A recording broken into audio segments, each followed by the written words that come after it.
Metallica, here they come, the kings of metal.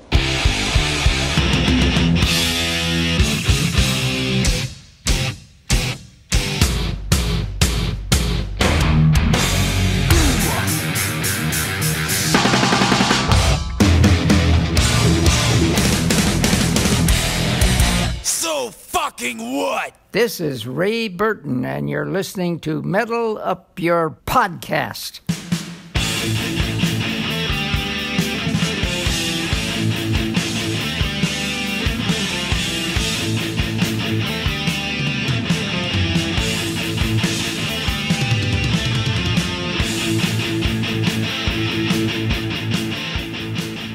Welcome to Metal Up Your Podcast. I'm Ethan Luck. And I'm Clint Wells. This is episode number 94, and we're going to be listening through...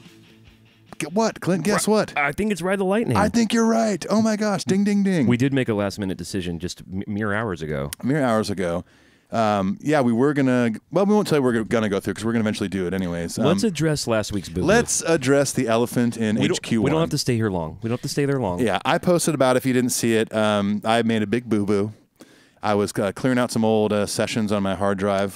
Some old German pornography. Yeah, call it what you will. I accidentally clicked on old episode 94, which was us going through the Black Album with commentary. And it was such a good episode. It really was. And it was a good night. We had fun a together. Great night. Oh, man. You know what? Losing the episode can't take that night away from us. It really can't. No, that will live in my heart forever. Unfortunately for you fans, you won't ever get to experience that night. But it was good, trust us. So my bad. I'm sorry. Things happen. We forgive you. And well, thank you. In the amount of episodes that we have put out into the world, and it didn't happen until well after 100 episodes, technically 100. This is 94, but we've passed that with bonus content.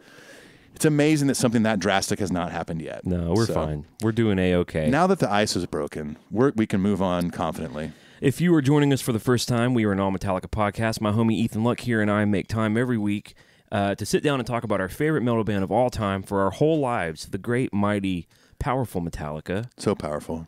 And this week's no different. We're going to be listening and talking about Ride the Lightning, which, as most of our listeners know, is my favorite Metallica record. Yeah, this is a good night for Clint. I'm very excited. It's our first time with Flemming Rasmussen. The jump from Kill 'Em All to Lightning is massive, and this record, maybe pound for pound, other than the Black Album, contains maybe the most classics per record length. I mean, yeah, you got Fade to Black, For Whom the Bell Tolls, Creeping Death, Escape.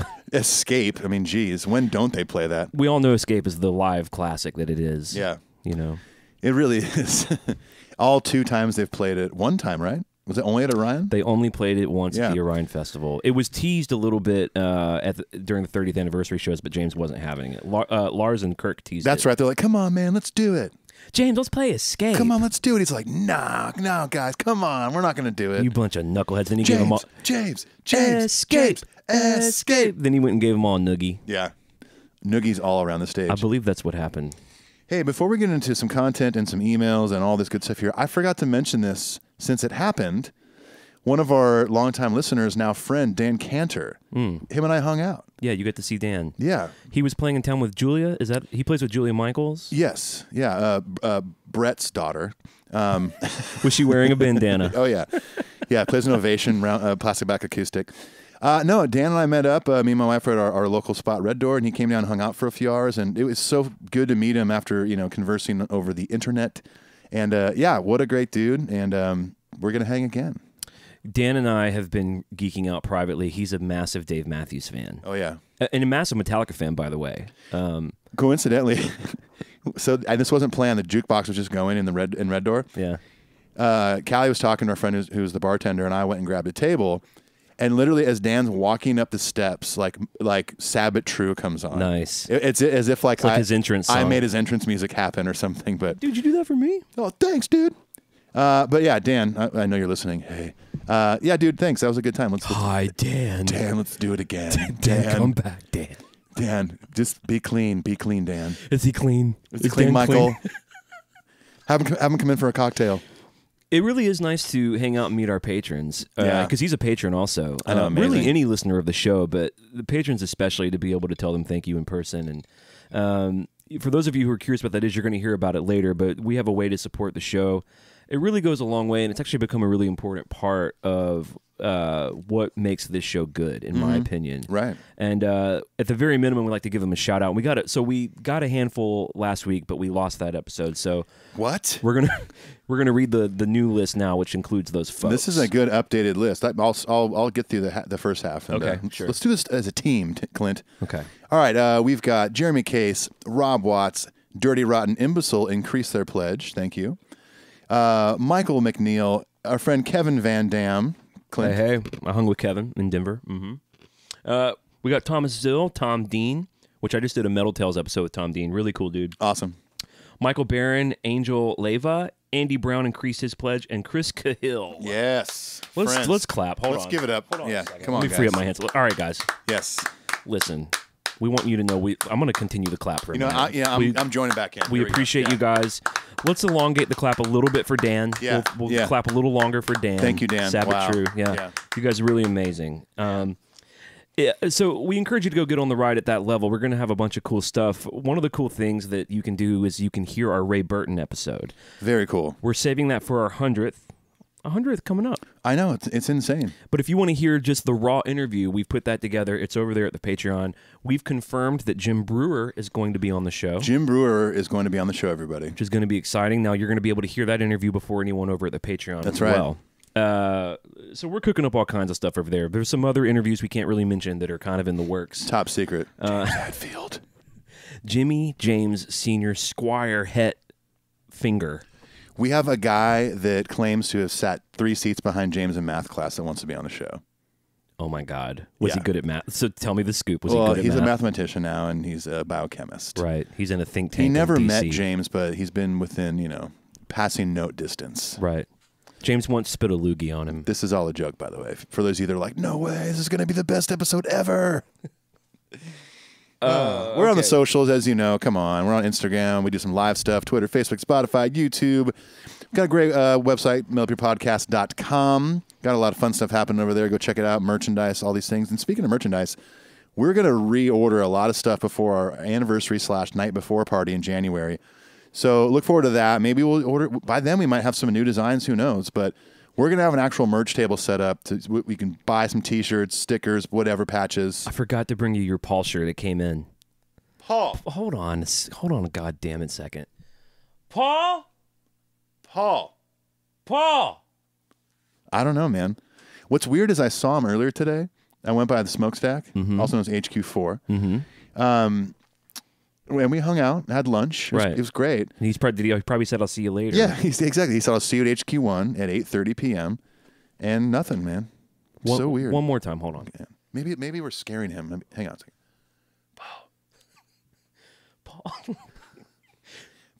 Paul, it's okay. Paul, are you still awake? Come forth. Paul. Paul, show yourself. Okay. Hello, Paul. Paul, honey, come down the stairs, honey. Oh, my God. Who hides? Who says he'll see you later and hides in a closet? I can see your dreads from behind the closet. Paul, I can smell you. The aroma of the smokestack is here. Yeah, go see all that stuff. We love hearing from our listeners and our fans. We try to check in as much as we can with the Metal Up Your Podcast family. We read 5 emails a week, even though we get a bunch more. Let's go to the email corner. I'm ready.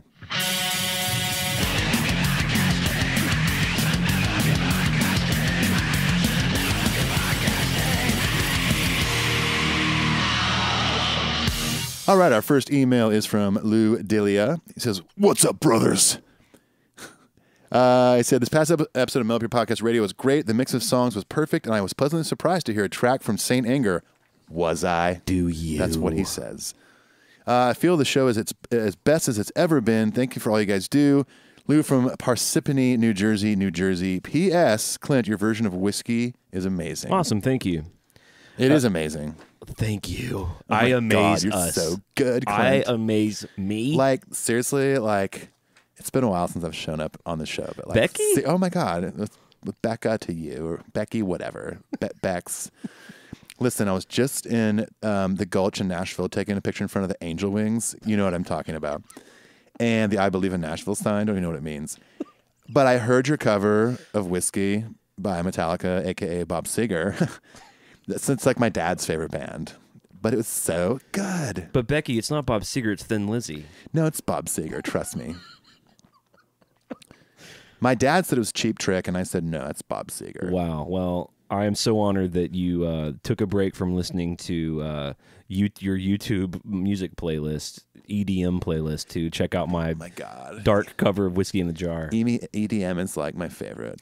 I heard you went to the EDM tent at Burning Man and accidentally shit your pants. Accidentally? My God, it was like part of the whole experience. I wrote about that on Reddit. What is that? Is that like Snapchat? It's like Snapchat for old people. Oh my God, ew. Well, thanks for coming by, Becky. I really appreciate it. And thanks, Lou, for pleasure. the compliment. He says he thinks that the show's the best it's ever been. I really appreciate that. We're having a really good time. You must be speaking of the long-lost episode 94 that's never happened. Dude, this is like our new shelved record. This is our Dave Matthews Band Lillywhite sessions. These are our missing bass tracks. Oh, shit. Ooh. And justice for Metal Up Your Podcast. Oh, no. All right. Our next email comes from Angel Leva, which I prefer to refer to Angel as Angel. Angel? Angel. I don't know Sounds why. like you're saying anal. Oh, whoopsie. PG-13. He says, hey, bros, or he or she. I'm not sure the gender of Angel. Angel, I'm not really sure about that either. I wanted to finally take the time to let you guys know what a huge fan I am of not only the best fucking Metallica podcast in all the land, but two of the coolest cats I've ever had the pleasure of listening to. Pretty cool cats. I love the fact that you guys are musicians because your insight on the band goes beyond listening to their music to breaking it down in an intellectually musical way. It's what really sold me on the podcast. I'm turning 26 soon. I've been a diehard Metallica fan since I joined guitar class in 7th grade, and with the help of a former classmate heard Fade to Black for the first time ever. It blew me away so much that I spent the entire year in class learning how to play it on the guitar. After I discovered them, Metalomania ran wild. I started buying all their albums, starting with, you guessed it, Saint Anger. What a disappointment that must have been. Yeah, totally. I also like the Hulkster reference there when Metalomania ran wild. Oh, I didn't. Yeah, it was Hulkamania's going to run wild over you, brother. I'm mildly ashamed to say that I did not pick up on that subtle reference. That's okay. Beyond excited to say that after 27 years, Metallica boys are going to return to my hometown of El Paso, Texas, February 28, 2019, and I'm so fucking there. I love the Metal Tales from the Road series because it gets me hyped for the show. Love how you guys spoil us with the wickedly cool cover EPs and Lunar Satan stuff. Hope I get the chance to party with you dudes someday and that you guys keep this up for a long time. Loud metal up your ass from fellow Metallica fan and patron, Angel. Angel. I wanted to tell Angel that I've got him or her down for the El Paso show to do the Metal Tales. Awesome. Let's talk about the Metal Tales. So we're doing this series called Metal Tales from the Road. This kind of sprang out of nowhere a little bit. Like we did one together, and all of a sudden we do them separately, and we're trying to just get them when we can. Well, there's too much to do together, right? Because we're covering every show on the Worldwide tour. Yeah, we'd have to get divorces from our wives for sure, and move in together. I may live here one day. Who knows? I mean, of the podcast. If our Patreon page reaches to the point where we can like actually fund our entire lives, finally, then me and Clint will get an apartment together that's solely for the purpose of recording episodes every day. We'd be the saddest podcast host of all time. We'd be so depressed. You guys are both divorced? Yeah. What happened? Were you unhappy marriages? No, it was great. No, we loved our wives. Yeah. There's too much to do on the podcast. The Patreon got too much activity over there. Yeah, and people wanted more episodes, and there's so many shows happening. We had to just move out. And well, so basically, if you are a patron, you can come on the show and be part of the Metal Tales from the Road, in which you regale us with your story of going to the show. Now, the boys have announced the European tour next year. That's right. Yeah, we will be doing Metal Tales for that. We've already got some people signed up. And then also, we're going to be doing Metal Tales from the Road for notable past shows. Correct. Our last installment, for those of you paying attention at home, was from Reading 2015. Our friend Tom Dean got to go up there and be on the stage during the show. He won like the meet and greet that allowed him to go do that. Pretty close to the band. Probably could have hawked a loogie on him. I'm kind of hung up on loogies today. Yeah, you are. Have you been hawking them today? No, I don't hawk loogies often. I love that term, hawking loogies. When was the last time you hawked a loog? I hawked one the other day. I wasn't feeling so great, and I went... You ever put the abreve on loog? Hawk a loog? Yeah, sometimes. When you're like, your voice is kind of like... You're like, sorry, I got a loog stuck in there. 1 second. Yeah. I don't spit like that, like into a spittoon. You ever hawk a loog in the shower? Sure. Yeah. Oh, yeah. I do that. I mean, sometimes in the shower it gets so steamy. Let me ask you something, and be honest. Yes, I pee in the shower. You do? Yeah. I do too. Yeah. It's fine. Sterile. What am I going to do? Hold the pee? Yeah, God forbid. Who would do such a thing? If I have to pee before I get in, I'll pee in the toilet. If I knew my wife listened to the show, I wouldn't have admitted that. Is she anti peeing in the shower? I think I told her one time. She was like, "Ew, please don't ever do that again." And I'm like, "Well, that's sterile and more. I would say that's probably even cleaner than like the dirt and sweat coming off my body." Do you want me to pee on you? You know what? The whole sterile argument is like, well, you don't want pee on you though. No, but it's sterile. If I got stung by a jellyfish, I'd want you to pee on me. I'm going to pretend to be stung by a jellyfish just so you'll pee on me. Whoops. Oh, no. Looks like a jellyfish got me right on the face. Are you okay? 1 second. Zip. Zip. Crunk. I have a confession to make. There was no jellyfish. Oh, my gosh. Can't believe you did that to me. Well, having said all that, thank you, Angel, for the email. Yes, thank you. Next email is from Jacob Isaacson Osmo. It's a cool last name. Like Ozma, the band. Or Osmosis. Or Osmosis. The Aussie record. Exactly. Hey, Clinton Ethan. Just wanted to let you know that I'm still on the ride with your show and that I still love the content you put out. The Metal Tapes from the Road series has been a great way to keep up with the current tour. Keep it up. We will. Also looking forward to the European run next summer. Just got my tickets for the show in Gothenburg, Sweden! It would be great to see Metallica and Ghost on the same show since they are my two favorite bands. Wow. Clint, I loved your appearance on podcast Emeritus. It was a very interesting discussion on Meliora? Meliora. Miley Cyrusora? Miley Cyrusorius. I knew it. Anyways, Jacob ends by saying, keep rocking out, guys. Rocking out with Coke. Hey, we're going to rock out with jellyfish stings. When I'm standing on top of a grand piano wearing a top hat playing the ending solo to November Rain, I get a little parched. Because you know what? I was just rocking out. Doing a little bit too much rocking. Hey, man. Sometimes, at the end of the day, I've been rocking a little too hard. You know what I mean, Clint? And I like to just kick back and relax. Put on a little Bret Michaels cologne. Listen to Every Rose Has Its Thorn and just wind down. Sometimes I fall asleep, and by sometimes I mean every night, to silent reruns of Rock of Love. I love that show. Gosh. Never seen a single episode. It was so awful. He used the term rocking out so many times, or that rocks. He rocks. He totally rocks. He's rocking. He would, like, you know, there'd be an interview with one of the, like, kind of skanky girls that was trying to get with him, and he would make some comment, and he'd be like, "Hey-o, that girl rocks." Hey-o? Oh, he said hey-o all the time. That's worse than rock. Yeah, hey-o. Hey-o. Yeah. That chick rocked. He definitely called her a chick. There was a lot of shots of him, like, gazing over water, like, pondering his decision of, like, Skank 1 or Skank 2. Right. It was really good. So he's kind of got, like, a... He's got like a sense. He's rocking out, but he's sensitive. Oh, he's so sensitive. Hey, man. Bret Michaels, he rocks out Yeah. when it's time to rock out. Right. But when it's time to wind down, there's a sensitive Bret there. I can see him standing by a body of water. The sun is setting. Yep. The sun is like making this beautiful portrait, picturesque little scene on top of the water. Optional acoustic guitar with flames on it. Single silver tear coming down. And he's rocking out still. He's still rocking out in that moment. Internally, there's some rocking going on. Right. 'Cause he's got a decision to make. This is compelling shit right here. All right. Our next email is from Rob Watts. Hey, guys. Just wanted to drop you a quick message to say how much I love the show, to keep up the great work. I'm 34 and have been a Metallica fan since I was about 10. My older brother gave me a copy of the Black Album on cassette, and it blew my mind. Stumbled across Metal Up Your Podcast recently, and I've enjoyed the first 9 episodes so much that I decided today to get involved on Patreon. Thank you. Thanks for producing a great show. Can't wait to hear the Ray Burton episode. Man, that's pretty cool that he got involved on Patreon after 9 episodes. Were we even mentioning that? Were we even on there at episode 9 on Patreon? I'm tempted to say that after 9 episodes, he doesn't know if he likes us really or not yet. How could he? 9 episodes. He's on Patreon, though. I mean...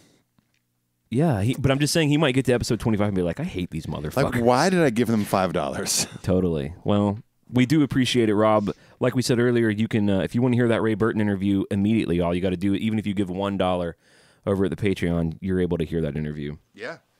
All right. Our last email is from Jake Sarchet. Sarchet.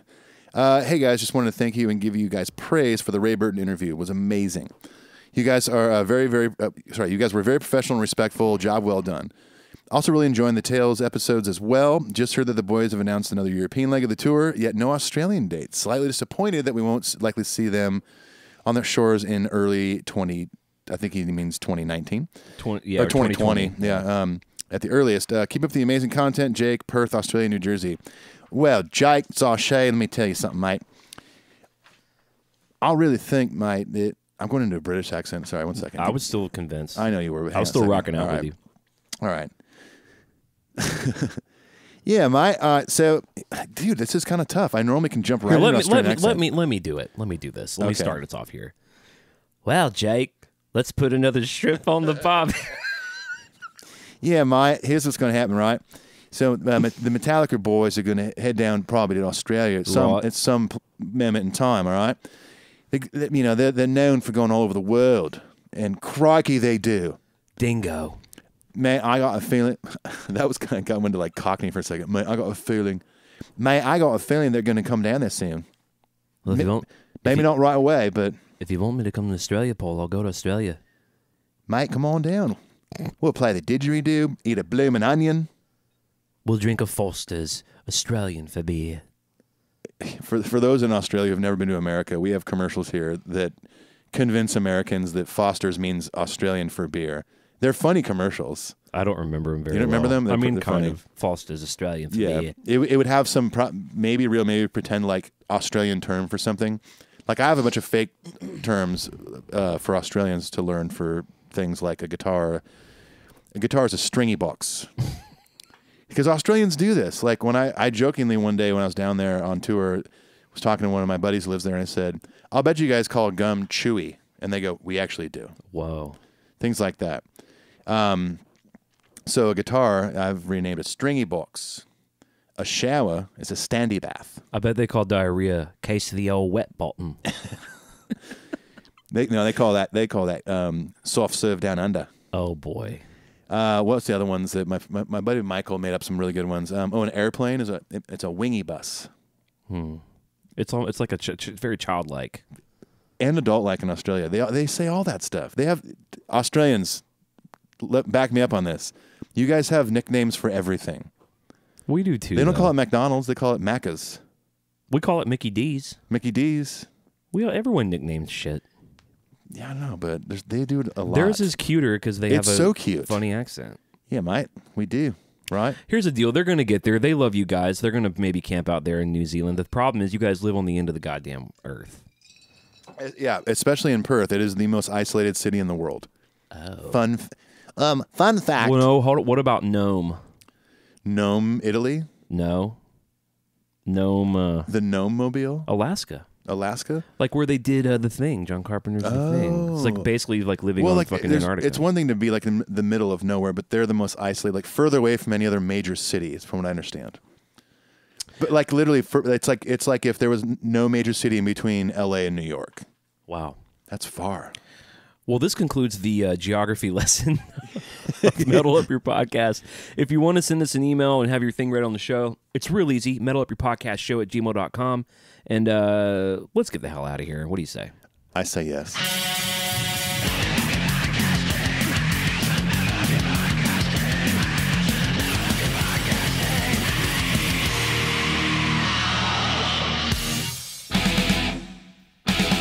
Hey, this is Ethan and Clint from Metal Up Your Podcast, and we want to talk to you about something we love called Patreon. That's right. Patreon is a way for fans of the show to give back to the show, to donate money that helps us in quality and content. And not only that, but we've actually come up with all sorts of fun incentives to give back to you for supporting the show. Exactly. For instance, if you donate $5 or more, you get access to Cover Our World Blackened, which is the official Metal Up Your Podcast Metallica cover EP. That's right, and that's the only way to get it. In addition to the EP, we also give you priority email access, meaning we'll read your email first on the show.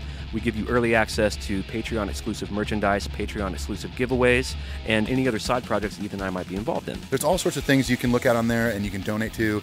Go check it out. Patreon.com/metalupyourpodcast. How do you spell that, Clint? patreon.com/metalupyourpodcast. And if you really think about it, $5 a month for an entire year, that's really just like a cup of coffee a month. So go check it out. Thanks, everyone. Peace. Adios. You say yes when you say nothing at all. I thought you were about to do a Beatles song. You say yes, I say Paul. You say I say oh. Where's Paul? Where's Paul? Oh. Where's Paul? Let's just dude, fuck Ride the Lightning. Let's just do this. Let's sing Ride the Lightning. Boop, boop, boop. Let's fight fire, dude.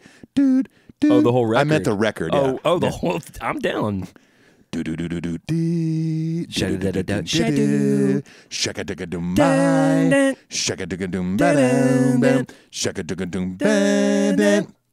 Oh my God! So many people left Patreon, left their threw their phones into a fucking ravine. They're really gonna do this?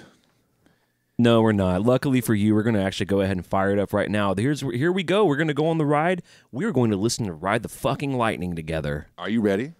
Born ready. Oh. See, clear. You don't even know if that's me or the recording. I sang No, it really, that good. seriously, go ahead and start it now.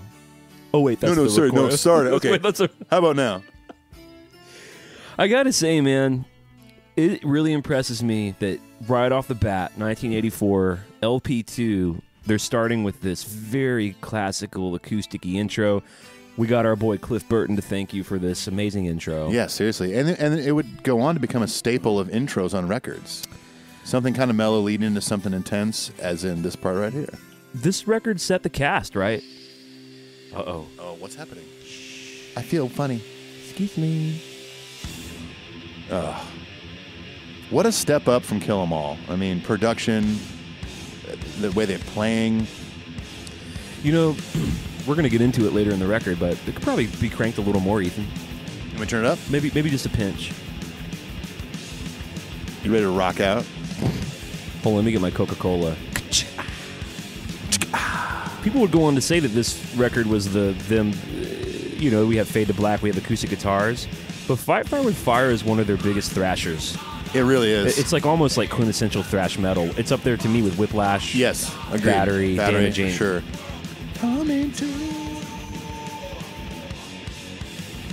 Socially aware lyrics. That's right. Eat your heart out, Slayer. Yeah, seriously, Tom Araya. More like Tom Pariah. Yeah. More like Borophyll.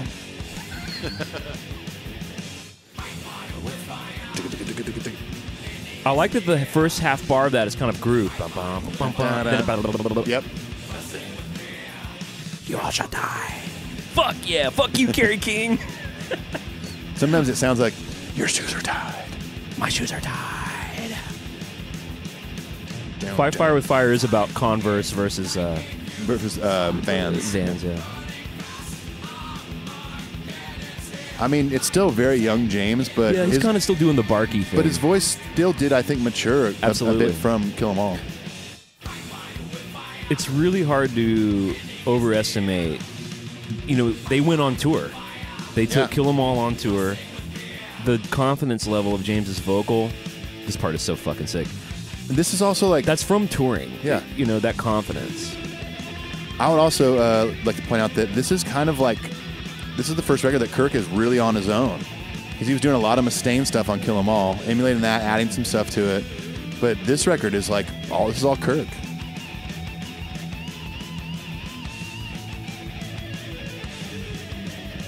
And listen to that rhythm James is doing too. This is a very hard song to play. Yes. Double kick with Lars, listen to that.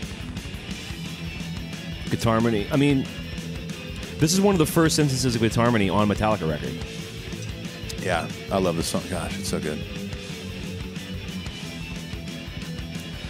You just got to know that those Kill 'Em All fans, when they put this record on, they knew what was up, dude. Unless they didn't make it through the intro. True. Fucking acoustic guitar bullshit. They sold out. Here we go, a little Lars double kick solo. The re-entry here. Yeah. Hard to...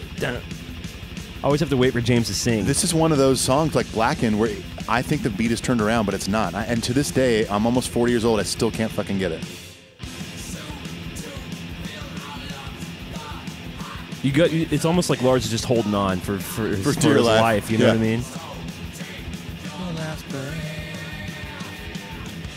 Kind of cheesy 80s echo there on Breath. I'd also like to point out, old Larsy Lars using a ride cymbal on this record a bunch. He hadn't discovered the China yet. No, he didn't realize with his true calling in the ride cymbal position was a China. And there's some heavy shit for like early 80s. I couldn't imagine if I was like a little bit older in the early 80s and showing this to my dad and mom, they'd be like, you're the devil. But see, the song is so good too, though. It's not just fast blast beat. And dark. This?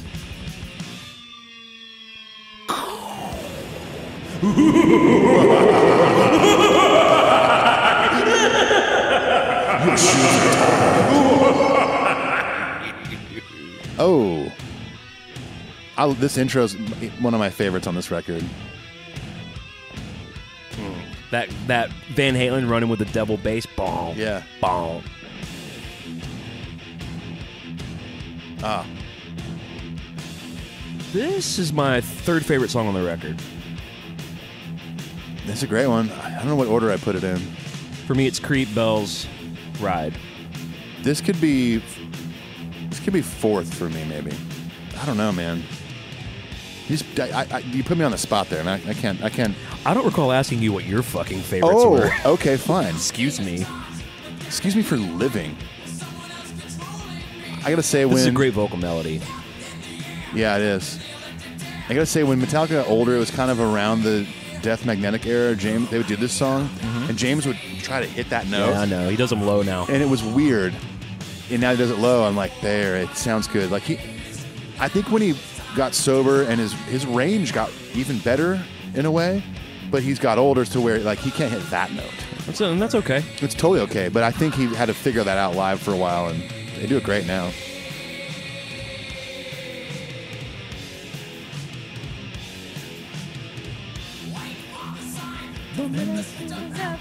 Switch of Death.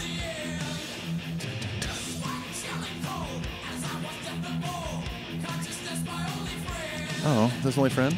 He's friendless. Sucks. Honey, get yourself a friend. It's so easy. Find someone who likes Metallica, like you do. Find someone who likes a new wave of British heavy metal. Like more ride cymbal. There, Lars.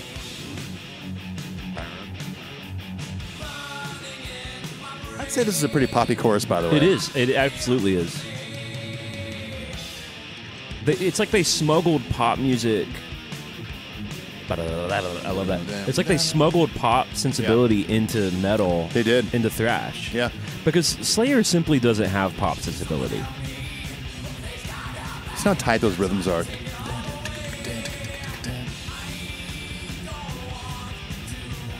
It's this riff that's hard to play.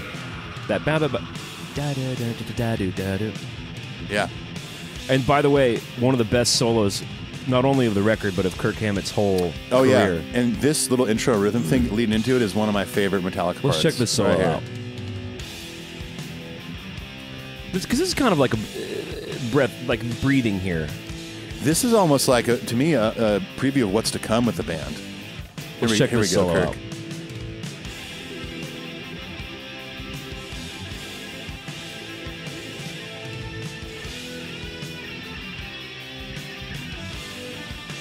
Octaves.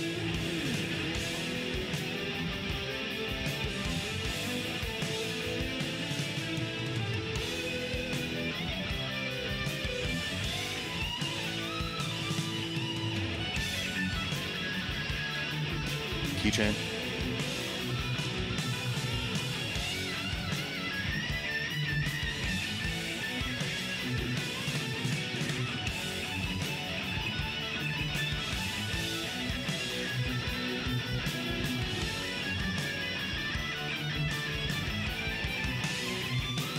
I love this.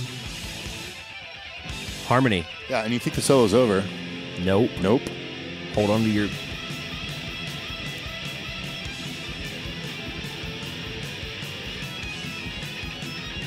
Yeah, take that, Guitar Harmony Slayer. I love this part here. Very maideny. Yeah. He revisits this in Day That Never Comes. There's similar flavor. Yeah, agreed.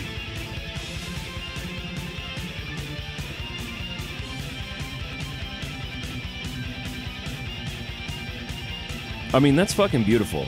Yeah, it is. It really is. And then back into this riff.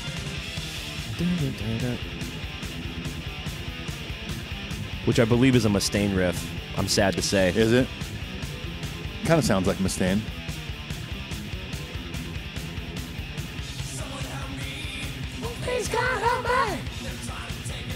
That little major there. Yep.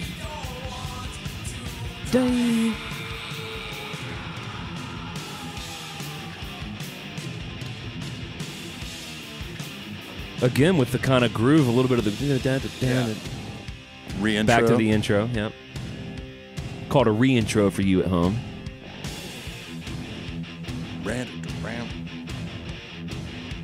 That kind of sliding up to a B flat. Yeah.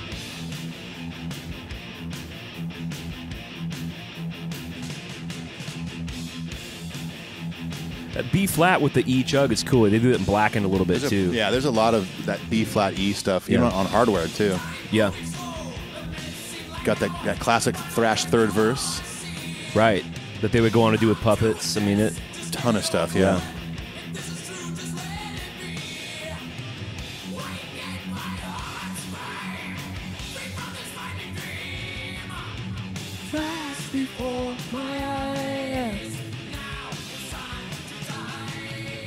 Now it's time to die. Motherfucker. Yeah, you hear me?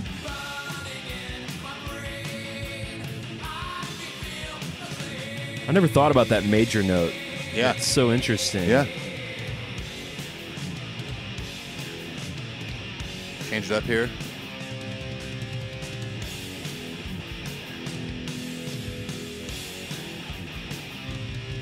There's one that like gallops real quick. And it's right here.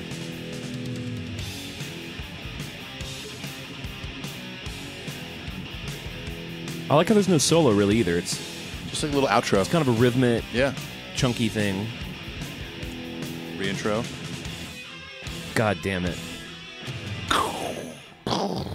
Out of the gate, Man. those two songs, Man, man. that was a rockin'.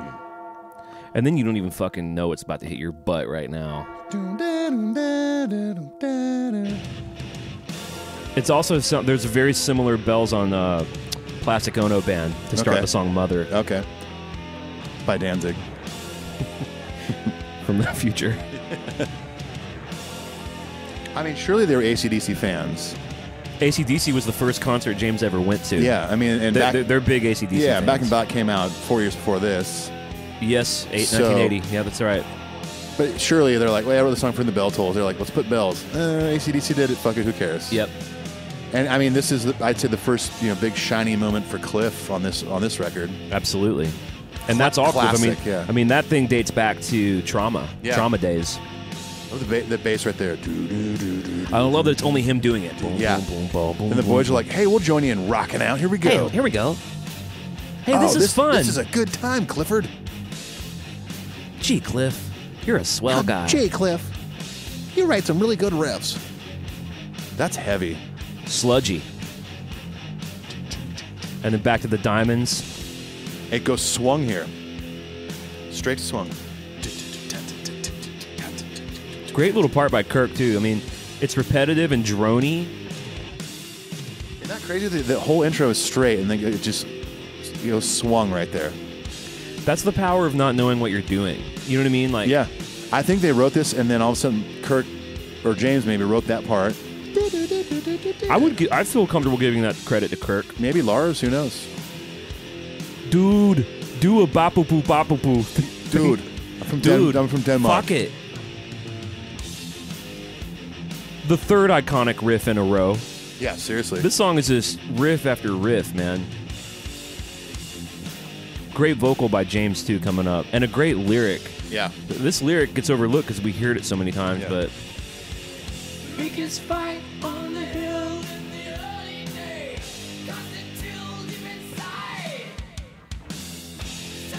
I love that the drums in this record are still somewhat 70s sounding. They're reverbed out. But heavier and more reverb. But they're still very flat sounding, especially the kick drums. You know, they've kind of, when they talk about Justice, they kind of wanted it dried up. They said Fleming, they felt like he used a little bit too much reverb. Right. I say fuck that. I think the drums sound really good on this record. Oh, me too. The pain they surely know.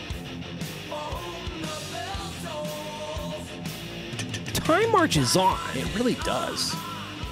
I love that echo, that 80s echo, man. Yeah. Oh, no. They still do. They'll do it live, too. Absolutely. Absolutely.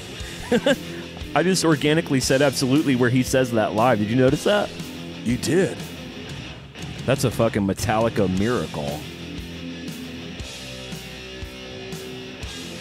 Love the harmony there. Yeah.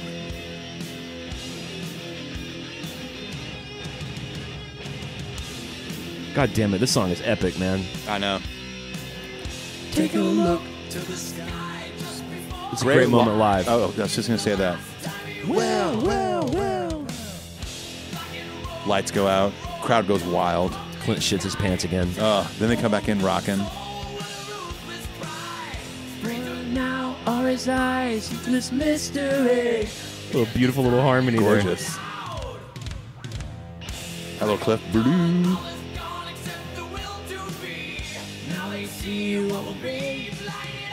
I feel like you just decided you're going to cover this on Volume 3. Maybe. Volume 2's done for me. I know. I got to get cracking here. Don't worry. I don't know how I would do it. Maybe that'd be cool. Be cool on a piano, that bap boop boop boop boop boop. Yeah. I love the anti-solo here. And this goes to 6/8. 1, 2, or 3. 4, 5, 6. 1, 2, 3, 4, 1, 5, 2, 6. 3. 1, 2, 3. Yeah, I'd say 3, 4. 1, 2, 3, 1, 2, Yeah. 3. So it goes from straight 4/4, swung 4/4 to this to be swung 3/4.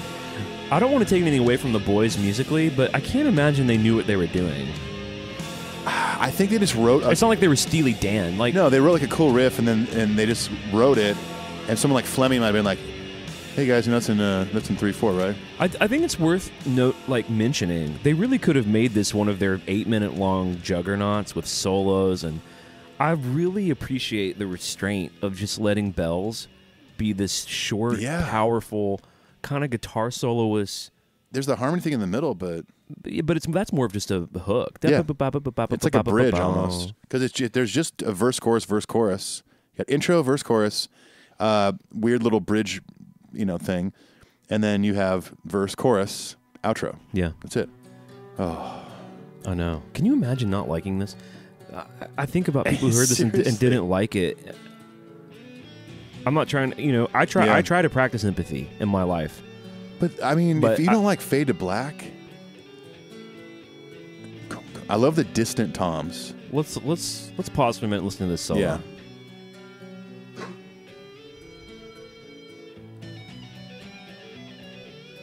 Beautiful.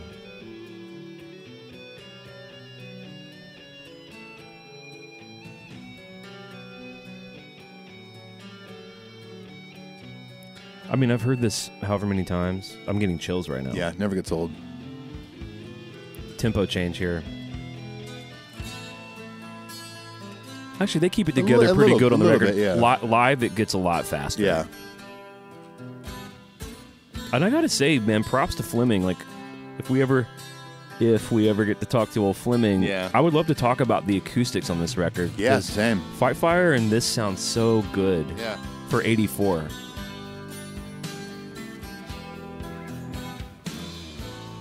Hear that little roo from Cliff. Sounded cool. Is James playing a 12-string here? That's 12-string. Speaking of, Clint's got a 12-string. I love it, dude. You should post a video of you playing that on your new 12-string. All right, I'll do it right now. All right, hang on. What do you think about, because you're a good songwriter, you know how to write songs. What do you think about, I do. What do you think about the fact, no chorus melody or lyric? It's not something I ever noticed until I started writing songs. Or I got older and understood songwriting. Maybe I didn't write good songs yet, but this should be the chorus right here. Right. Or this would be a I'm so sad. We 'cause lost some our gear. fucker stole my guitar. Yeah, my favorite one. I played it every night. Actually, the guitars they had, it was the amps and stuff. They stole their amps, right? Amps and drums and stuff. Yeah, you're right. That Marshall was my fave. Where'd it go? Some fucking dude stole all my shit. What the fuck? Play me something, Kirk. Damn, dude.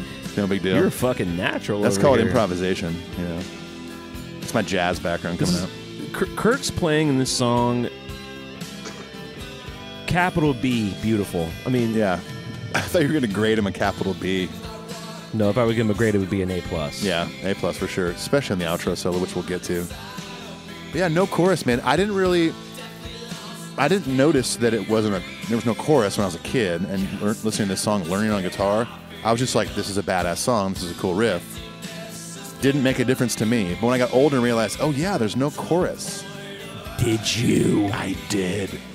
And guess what? It still didn't bug me. Didn't care.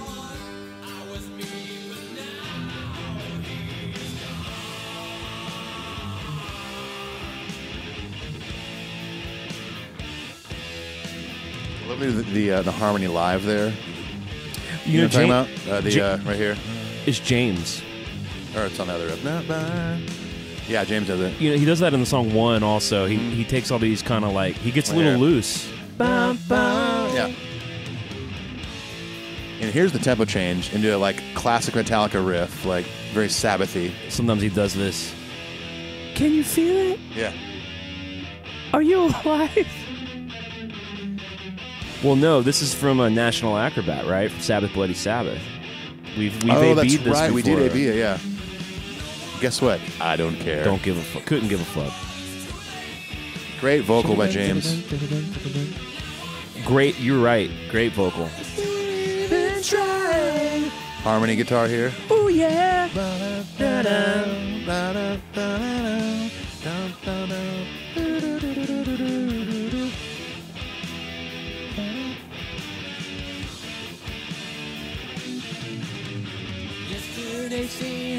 As though it never existed.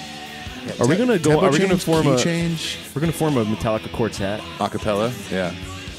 I really got to fight the urge to sing along with us because, hell yeah, Yeah. this is where you know shit's about to happen. Oh, shit's about to get real. I gotta say, man, and this is another this down, this Cliff stuff. Yeah, and we go in, and this we go into the second key change of the song too. It's back to B minor. Yeah. Well, technically be the fourth. Intro's B minor, verses are A minor. That bridge part's E minor. minor. This is back to B minor. Right. That's beautiful.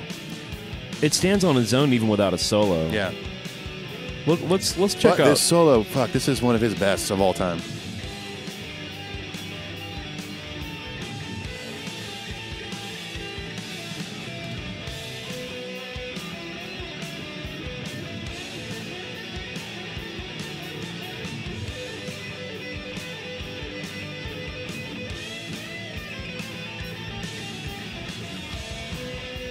double kick.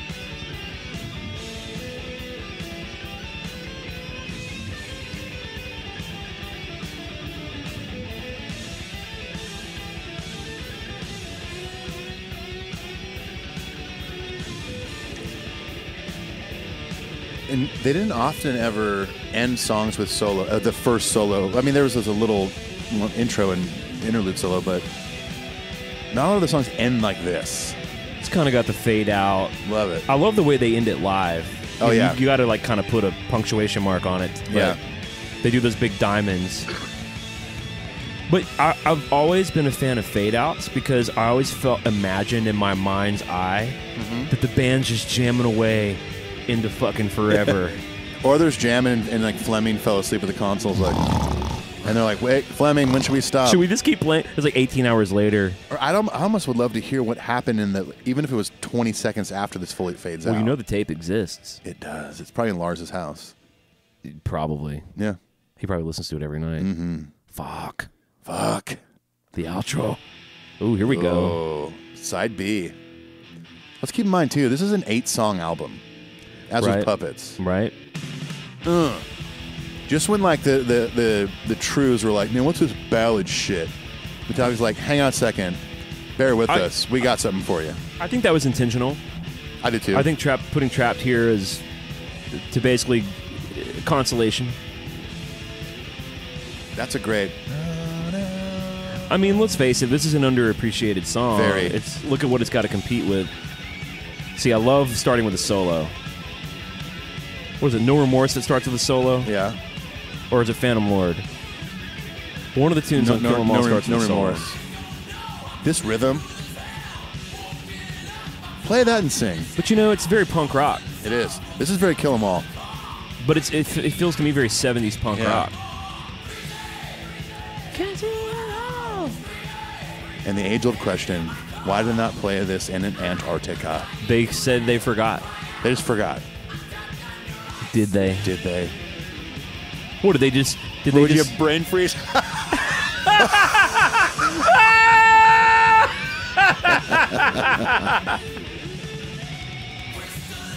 I guarantee all my dogs were sound asleep and all their ears went up and like, what the fuck's going on? You can tell your dogs tomorrow that you made a funny. I did make a funny. I'm going to have to tell Jim Brewer that one. Oh, Jim Brewer's going to love our comedy. He's going to love it. He's going to invite us to be a comedy. He's going to invite us on the rest of the tour to do stand-up with him. Yep. This part's kind of a fucked up section.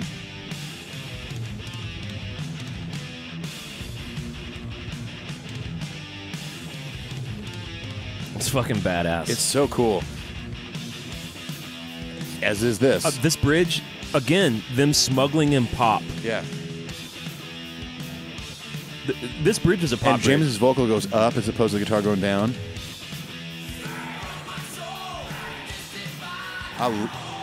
You know what this sounds like to me? The Offspring record Smash. Remember that record? Do I remember that record? It was huge, yes. But this sounds like that. It does, yeah. It sounds like Gotta Get Away or something. You're correct. You know our friend Stephanie, one of our patrons, this is her favorite Metallica song. Really? I'm not going to argue with her. I mean, I know it's not mine, but... She's waving that baton. Not many people in that camp. No. But I think it's rad. Me too. Take it, Kirk! Cool little riff before the solo. Yeah. Ba-ba-boop, ba-ba-boop. I like that I keep inserting like Bret Michaels isms, like, hit it, Kirk! He always did that. Take it, CC! Kirky, pick up that guitar and talk to me! James does that sometimes. The Ripper, you know? Yeah, totally.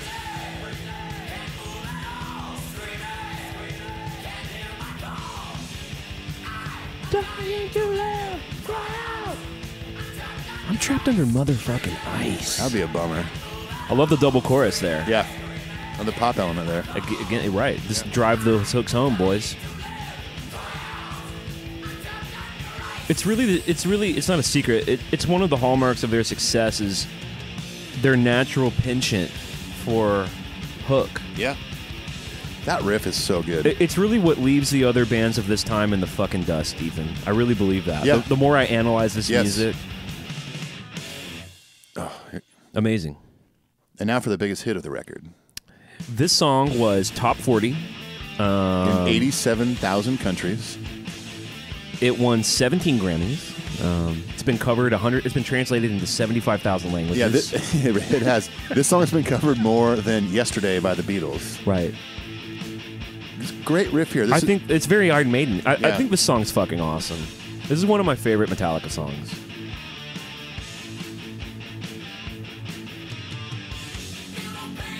Life ain't easy. That's so good. Come on, James. He's his own best friend, Ethan. That's all he needs. I do want to do this song for a future volume. Yeah. This one's mine. Fine. Oh, wait, were you going to do it? No, I can. Whatever. It's fine. It's cool. Whatever. No, I you take it. I love the chorus. rise for my own, live to be free. It's a song about America. Live to be free. Don't ruin it for me. John Rich is going to cover it.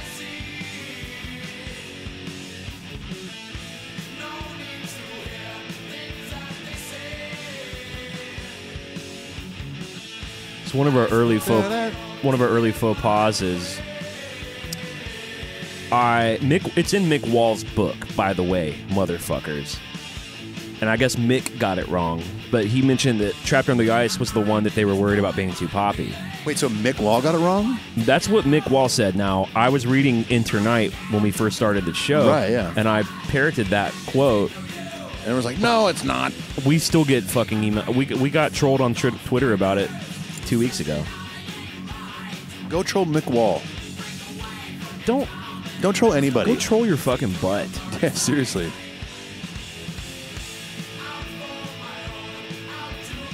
Now, I understand this song does stick out on the record.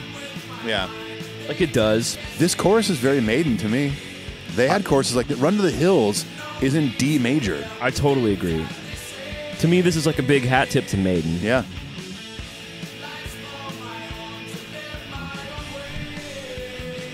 That's right, James. You live your own way. You write Escape. I love the Bring the Hammer Down part 2. I mean, this is heavy. This is a heavy bridge. Yeah. More bells. Well, it's like a hammer hitting a... King.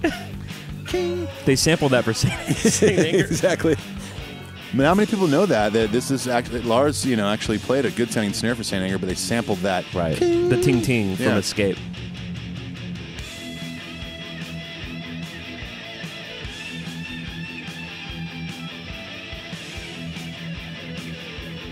I love that descending shit that Kirk does, man. It's like minor pentatonic stuff.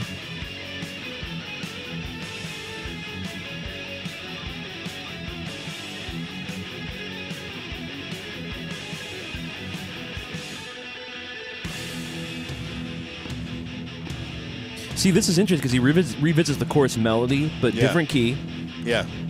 And he does it slower and lower. From my own. Right. Live my own way. My own, live my own way. It's dissonant and creepy. Yeah. Got the siren. They fade his vocal up. Yeah. Rise for my own, live my own way.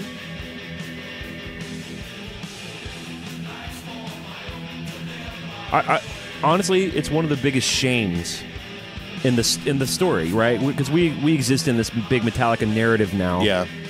And it's a shame to me that almost even more so than some of the load reload stuff that gets ignored. Right. This is almost more of a shame because Load and Reload makes more sense to me as outlier songs. Yeah. Escape to me sort of fits. To me, it fits in with Seek. And it, yes. You know what I'm saying? Like, it fits into that majory sounding. I mean, the main... Hit the lights. Right. That's like Seek and Destroy. Or like Atlas Rise. Have you ever heard this song before? You know what? I've heard about it. Okay. I wish they'd play it live. James hates this song. Yeah. More than Escape. I mean, you know how I am on sports metaphors. They really hit it out of the park with this one. They really did. All right. Rock out! You ready to rock out? Shaka down. Who would have ever thought that one of the coolest songs ever written by Metallica would contain the lyric "Land of Goshen"? Yeah, right. This song keeps it biblical. We were gonna call it "Land of Goshen," but yeah, then Q Prime didn't like it. He was born to serve in the Pharaoh. To his every word, live in fear. This could have been the first track on the record. I mean, I can't imagine Fire with Fire not being there. Or this could have been a track too, like a Puppets.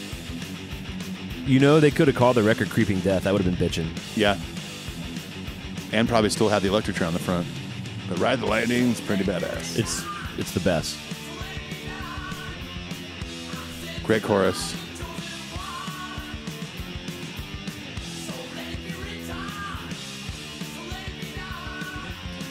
This is my favorite Metallica song. I know. I'm aware. I love live when they do this like moment with Kirk. He does like a shoo. Oh yeah, Like he would do like a little thing dive bomb. And Goshen is mentioned. Let's check that off the And evil go. Yeah. bush of fire. Bushel fire.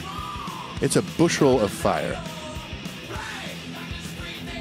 Hail to fire. I gotta say, man, live, when they did this when Jason was in the band, his backup vocals Agreed. were heavy, man.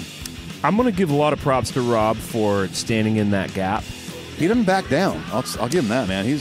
I like Jason's live performance of this better, but Rob doesn't back down. It's not like he's going, Here's what I know Rob is going to do in Metallica is he's going to show up, he's going to give a fuck, and he's going to give it everything he's got. What else can we ask for? Agreed. That's what Cliff did. That's what Jason did. Yep. It's almost demanded of whoever's going to get that gig. It's demanded of them. The Ripper! Take it, Kirk! Very early Kirkism. Yep. But when he starts coming in with that down, da da da da da. Oh, man. This is great. It showcases the technical prowess with the sense of melodic sensibility. Yeah. He's climbing, chromatic. We're climbing. Climb up that mountain. And then here we go in the straight melody.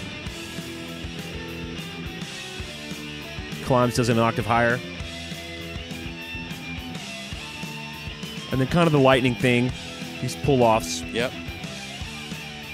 Crescendoing to one of the most exciting moments of all of Metallica's work. Agreed. Yeah. Oh. I mean, this song is to the point now in 2018 where the crowd immediately is like, die. No, it's a war cry. It's a tribe.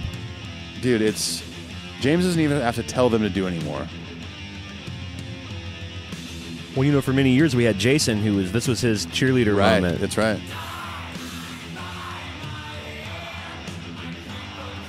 And let's do it for Jason here. Motherfucker, die! When I was a kid and Metallica were our heroes, there was just nothing more badass than that bridge. I know. It didn't exist. It wasn't that we hadn't found it. That's fucking brilliant too, by the way. Yeah, like they didn't even need that. Didn't need it. You know what I'm saying? They could have gone straight into the third verse and we've been fine. It would have been totally But like, fine. hey, let's a little a little triplet there. Oh.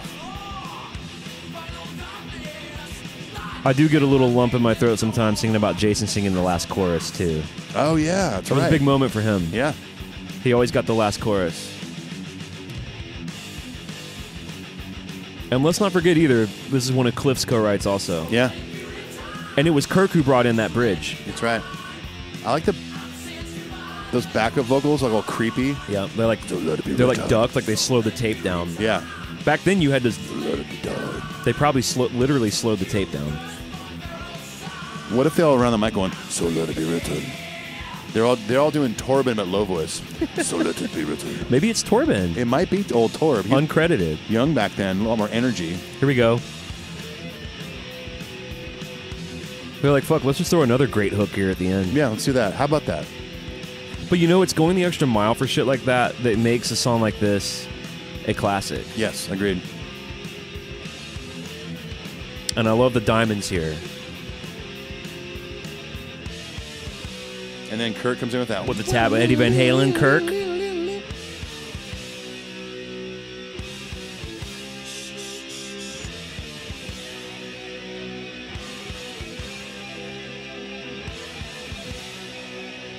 Re-intro.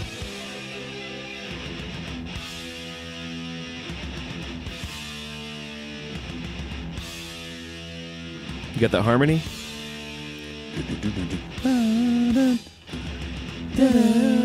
That'd be the...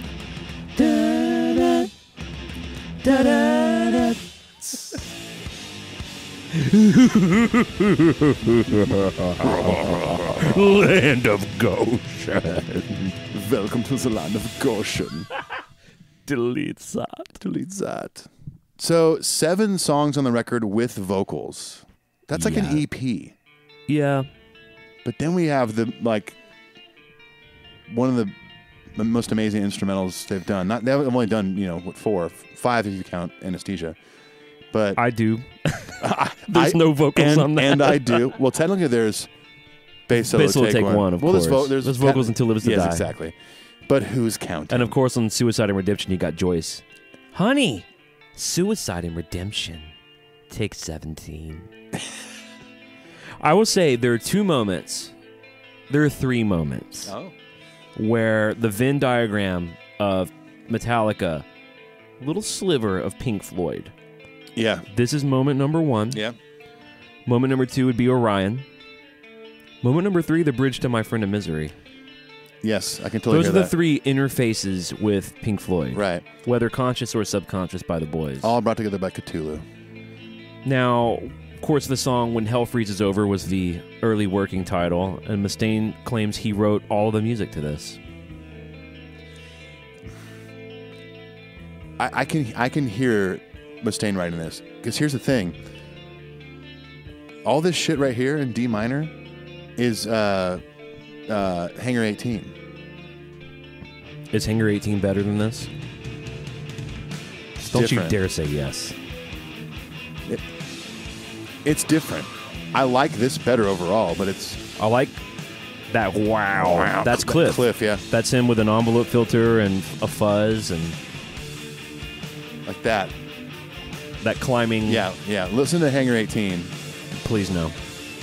You don't have to.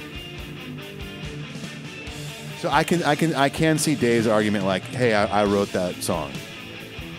And it's very Mustaine-y sounding. So I could see. But the thing is, those dudes gave him credit on this record already. If he really did write this. He gets credit for this and for Ride the Lightning. Yeah. Oh, wait, he does get credit for this. He does. But he claims he wrote everything. He claims he wrote this. He claims he wrote all of this. Yeah. What I do love about this song is that all it does, it basically goes back and forth between 2 parts for a while. And then you got a solo. But then we get into that down, down, down, down, down, which is my favorite part. I'm thinking about doing a cover of this with my 12-string. Do it. Like a real acoustic, trippy Neil Young kind of version. Yeah. This part. Oh, wait. Sorry. They do it one more time. I mean, they really just go back and forth between the same thing, but I'm not. You're fired. I'm not disinterested. That's the best thing about this song. Oh, is that I agree. This song is like being on a fucking ride. And I think the title is so great. It's so evocative. It's way better than When Hell Freezes Over. That's a shit title. Yeah. Oh, yeah, it is. Right? Like, that title sucks. Yes.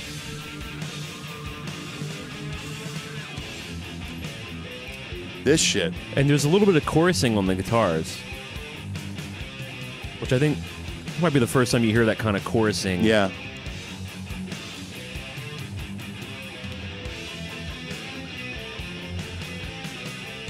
This on S&M as the opener, Beautiful. My God, it was so good. Beautiful.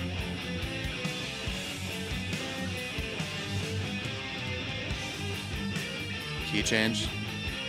Yeah, they go up a whole step a lot. It's kind of a trick in hard music. Guns N' Roses does that a lot. Yeah. Most metal bands do it. So Pantera did it a lot. Yep.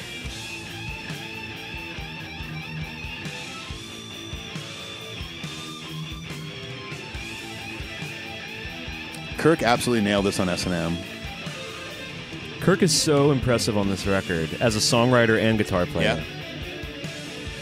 There's still a lot of that background Cliff going on too if you listen. Well, Cliff's presence is so towering and undeniable. Yeah. Harmonically on the whole record. That's maybe one of the reasons I love this record. The harmonic info, the counter melody. Yep. It's less brutal than Puppets is brutal. Sure. Yeah. But I don't know. A lot of what I love about this record is encapsulated in this song. Right.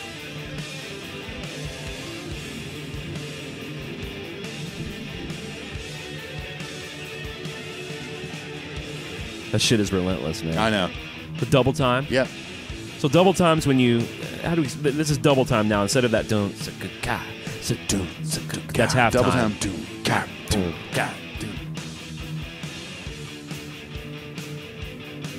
That climb, that D minor climb, sounds great double time. It does, yeah.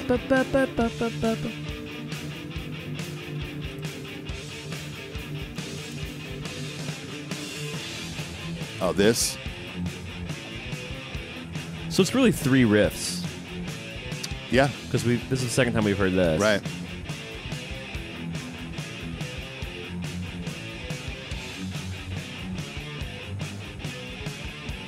Climbing. Love it. I think they even go higher after this, right? Right here. Gosh, man. It's epic. I mean, It's it so really epic, is. yeah. Double kick coming in. Ride cymbal. I'm not minding this China so much. It doesn't bother me as much as it did originally. This is great, too.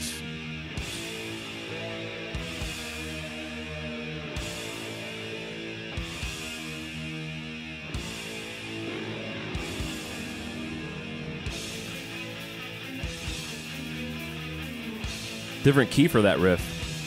This is a different key. Is it? Yeah. I've never noticed that before. That's a different key. Are you sure? Yes. It's not in... Pick up a guitar. That's not D minor right now. It was. That changes right there. Oh, hold on. Here's a whole separate part right here. This is great.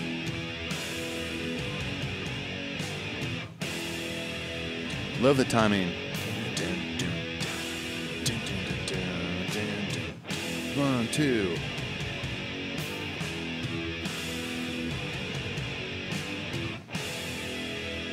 Yeah, what's going on with the timing there? They dropping a beat? No, it's still an 8. 4, 5, 6, 7, 8. 1, 2, 3, 4. 1, 2, 3, 4, 5, 6, 7, 8. 1, 2, 3, 4, 5, 6, 7, 8. They do the hit on the 6 on 1. You always make a fool of me with timing. I love that stuff. Because you know it. Well, you're a drummer. Well, I can also thank... Honey, you're a drummer. Oh, I'm a drummer. Drummer. I can also thank Soundgarden for that.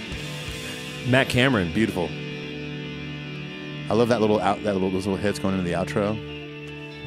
Yeah, Matt Cameron, odd time signature. But Soundgarden is the band that taught me about odd time signatures.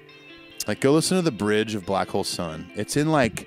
Babo, babo, I'm not kidding. babo. It's something that's in like 9/8 or 11/8 or something really fucked up. Of course, we get this beautiful part as the outro. Is that acoustic right there? It does sound like an acoustic. Timpani? Or probably just... No, That's really Maiden right there. Yes.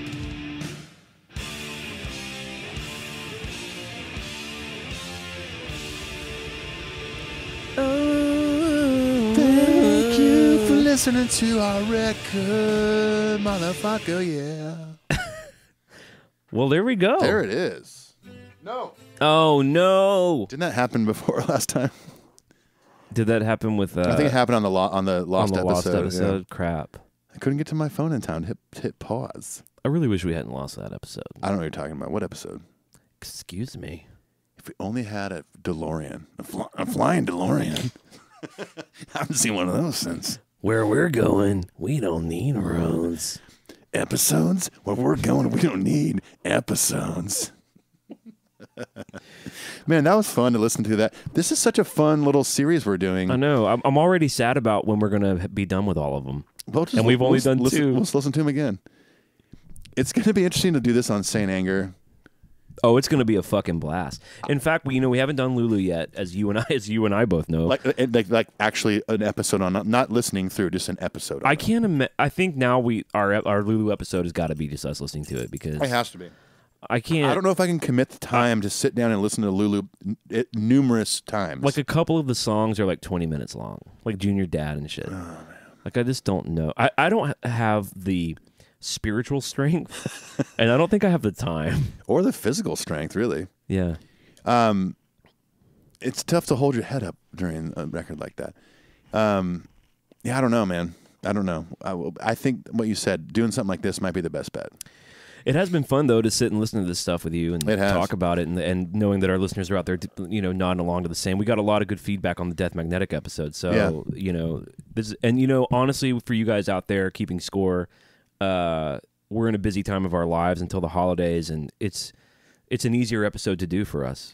It is, yeah. It doesn't take as much effort to record and edit. There's not a lot of research. But, I mean, to our surprise, I mean, you guys loved it, and that makes us happy. And heck, I mean, if every once in a while Clint and I can like have a little tiny bit of a break in recording and editing something, and you guys still love it, then that's a win-win all around. Yeah, it's cool. Yeah. You know who needs to be involved in one of these episodes is Paul, come out. Paul, where are you? Come out now. I've been waiting for you. I think if we do one of the Bob Rock records with Paul, it'd be really fun. Yeah, and Paul, he reached out to us privately and said he wants to do the whiskey episode. Yeah. And I just found out today, someone emailed to say, we can order that bottle of whiskey. Even though they don't sell it in Tennessee yet, you can order it online. It'll ship it to you. So Paul wanted to do an episode where, I'm going to be up in New York the next few weeks. Maybe I can just get some up there. You'd have to check it. Are you bussing though? No, bussing. Yeah. Oh yeah. Oh yeah. But we want to get a bottle, and Paul's idea was we do an episode where we drink the bottle. That's a lot of whiskey and talk shit. about it. It won't be much talking by the end of that. And then we want to do it's gonna be like me at our party. Oh. That's still my favorite. That's my favorite quote of the night. Tom Quee and I were texting today, and he was talking about trying to organize like a fan thing over in the UK, with some like Alpha Metallica and Melody Podcast fans. Right. And he was like, "Yeah, I want to get as pissed as you were at that party." And I was like, "Jesus Christ, dude! Like, I couldn't even listen to it." And I said something like it was unlistenable, and he was like, "I think it was iconic." Like, Iconic. But he just thought it was funny. I think it's as iconic as "Motherfucker Die." Right. There we go. I'm in Jason territory. Well, here's the deal. Motherfucker Die. Ho! It was Jim Duke. Who is it? Hacksaw Jim Duggan. Well, for those of you listening and those of you on the ride with us, we love you. We appreciate you. I mean, Ethan and I are we're excited about doing the show, and we're having a good time, and It's fun.